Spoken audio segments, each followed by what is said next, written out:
Hello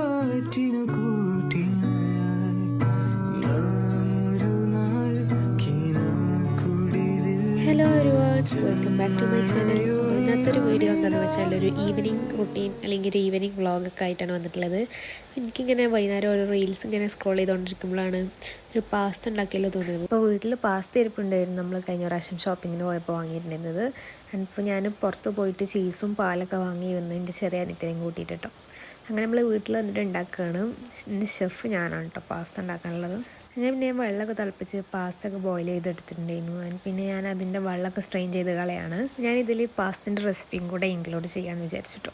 അപ്പോൾ ഞാൻ മാത്രമല്ല, എൻ്റെ അമ്മച്ചി ഹെൽപ്പ് ചെയ്യേണ്ടായിരുന്നു. കാരണം ക്യാമറ ഒരു കയ്യിലും രണ്ടും കൂടെ എനിക്ക് ഹാൻഡിൽ ചെയ്യാൻ വയ്ക്കാത്തതുകൊണ്ട് റെസിപ്പി ഉണ്ടതാണ്, ബട്ട് അമ്മച്ചിയായിരുന്നു അതൊക്കെ ഇട്ടെടുത്തിട്ടുണ്ടായിരുന്നു. അപ്പോൾ ഫസ്റ്റ് തന്നെ നമ്മൾ ബട്ടറാണ് ആഡ് ചെയ്ത് കൊടുത്തിട്ടുണ്ടായിരുന്നത്. ബട്ടർ ആഡ് ചെയ്ത് കൊടുത്ത് അത് ജസ്റ്റ് ഒന്ന് ഇതാക്കി മെൽറ്റായി വന്നപ്പോഴേക്കും നമ്മൾ വെളുത്തുള്ളി കുറച്ച് രണ്ട് മൂന്നല്ലി കട്ട് ചെയ്ത് വെച്ചിട്ടുണ്ട്, അതും ആഡ് ചെയ്ത് കൊടുത്തു. പിന്നെ പിന്നെന്താ മൈദപ്പൊടിയും പിന്നെ കുറച്ച് പാലുമാണ് അതിൻ്റെ ക്രീം ഉണ്ടാക്കാൻ നമ്മൾ ആഡ് ചെയ്ത് കൊടുത്തിട്ടുണ്ടായിരുന്നു കേട്ടോ. ശരിക്കും നമ്മൾ എന്താ ഉണ്ടാക്കണേ പറഞ്ഞില്ലല്ലോ, ഒരു വൈറ്റ് സോസ് പാസ്തയാണ് ഉണ്ടാക്കുന്നത് കേട്ടോ. അപ്പോൾ നമ്മൾ പാൽ ആഡ് ചെയ്ത് കൊടുത്തതിന് ശേഷം ആ മൈദപ്പൊടി കട്ടാവാതിരിക്കാൻ നമ്മൾ മിക്സ് ചെയ്തുകൊണ്ടേ ഇരിക്കണം. പിന്നെ ചീസൊക്കെ ഭയങ്കര ഇഷ്ടം, അവിടെ എനിക്കും എൻ്റെ അനിയത്തിക്കൊക്കെ ചീസ് ഭയങ്കര ഇഷ്ടം. അപ്പോൾ ഞങ്ങൾ 2 ചീസ് ആഡ് ചെയ്ത് കൊടുത്തിട്ടുണ്ടായിരുന്നു ടൈക്കും.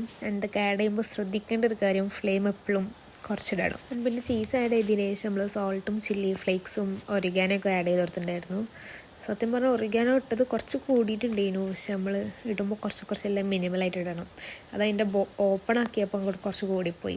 പിന്നെ അതൊക്കെ ആഡ് ചെയ്തതിന് ശേഷം നമ്മൾ ഫ്ലെയിം ഓഫ് ആക്കിയിട്ട് ബോയിൽ ചെയ്ത് വെച്ച പാസ്തയ്ക്ക് ആഡ് ചെയ്ത് കൊടുക്കണം. പിന്നെ അത് നന്നായി മിക്സ് ചെയ്ത് കൊടുത്തിട്ട് ഞാൻ വേറൊരു ബൗളിലേക്ക് സെർവ് ചെയ്തിട്ടുണ്ടായിരുന്നു കേട്ടോ. അങ്ങനെ നമ്മൾ പാസ്ത ബൗളിൽ സെറ്റാക്കിയതിന് ശേഷം ഞാൻ ടൊമാറ്റോ സോസ് എടുത്തിട്ട് കുറച്ച് ഡെക്കറേഷൻ വർക്ക്സ് ഒക്കെ ചെയ്തിട്ടുണ്ടായിരുന്നു കേട്ടോ.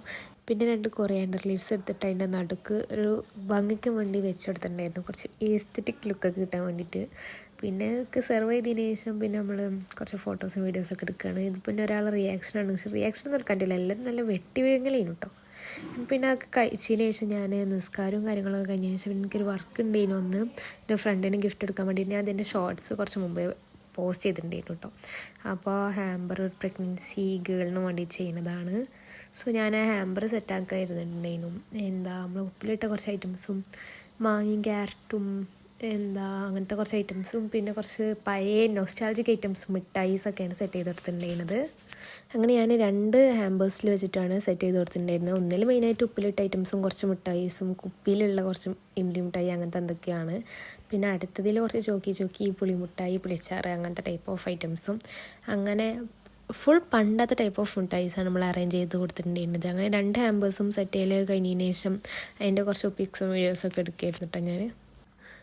പിന്നെ ഹാമ്പർ സെറ്റ് ചെയ്യലൊക്കെ കഴിഞ്ഞതിന് ശേഷം ഞാൻ പിന്നെ ഒരു ബുക്ക് റീഡ് ചെയ്യായിരുന്നുണ്ടായിരുന്നു. ഈ ബുക്ക് ഞാൻ വായിച്ച് ഏകദേശം പകുതിയോളം ആയി വെച്ചിട്ടുണ്ട്. അപ്പോൾ ഇപ്പോൾ കുറച്ച് ദിവസമായി ആ ബുക്ക് വായിച്ചിട്ട് കേട്ടോ. അപ്പോൾ പിന്നെ അത് വായിക്കുകയാണ്. അപ്പോൾ ഞാൻ അങ്ങനെ വെറുതെ അതിൻ്റെ ഷോട്ട് എടുത്തപ്പോൾ ഈ ബുക്കിൻ്റെ കളക്ഷൻസൊക്കെ കാണിക്കുക കേട്ടോ. എൻ്റെയൊക്കെയുള്ള കുറച്ച് ബുക്കേ ഉള്ളൂ, അതൊക്കെ അധികം ഞാൻ വായിച്ച് കഴിഞ്ഞത് തന്നെയാണ്. അപ്പോൾ ഞാൻ ഇപ്പോൾ കറൻ്റ്ലി വായിക്കേണ്ടത് ഈ ഏറ്റവും പ്രിയപ്പെട്ട നിന്നോടാണ് കേട്ടോ. സോറി ഗൈസ്, ഏറ്റവും പ്രിയപ്പെട്ട നിന്നോടല്ല, ഏറ്റവും പ്രിയപ്പെട്ട എന്നോടാണ് ഞാനിപ്പോൾ കറൻ്റ്ലി വായിച്ചുകൊണ്ടിരിക്കുന്നത്. ഏറ്റവും പ്രിയപ്പെട്ട നിന്നോട് എന്ന് പറയുന്നത് 2ാമത്തെ വേർഷനാണ് തോന്നുന്നുണ്ട്. പിന്നെ കുറേ നേരം ആ ബുക്ക് വായിച്ചുകൊണ്ടിരിക്കുകയായിരുന്നു കേട്ടോ. അപ്പോൾ പിന്നെ ഇന്ന് ഇത്രയൊക്കെ തന്നെ ഉള്ളൂ. Bye bye.